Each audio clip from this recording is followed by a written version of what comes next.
মানে যেই ছেলের আগেও একটা বিয়ে হয়েছে ওই ছেলেকে আমি কেন বিয়ে করবো? তুমি বাবাকে বলে দাও যে আমি চলে যেতে দেখা করতে যাচ্ছি না। আরে দেখা করতে গেলেই তো বিয়ে হয়ে যায় না। তোর বাবার মনে হয় ছেলেটাকে দেখতে ভালো লেগেছে, তাই হয়তো আগের বিয়ের কথা ভাবিনি। ভালো করে ভাবলে তোর বাবাও হয়তো ওই বিয়েটা আর এগোবে না। আর আমি শুনেছি বিয়েটা নাকি 15 দিন টিকেছে। তাহলে দেখো ছেলেটা কত খারাপ যে 15 দিনের বেশি সংসার করতে পারলো না। যার সাথে বিয়ে হয়েছিল দোষ তো তার হতে পারে। এখন যেহেতু তোর বাবা বলেছে, তারপর ওখান থেকে এসে বলবি যে তোর ওই ছেলে পছন্দ হয়নি, ব্যাস।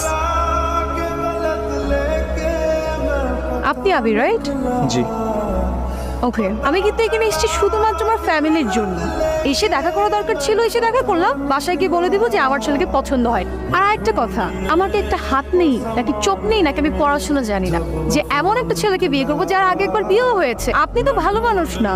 ভালো মানুষের বউ কি মাত্র 15 দিন থাকে? আপনি হাসছেন কেন? বসুন।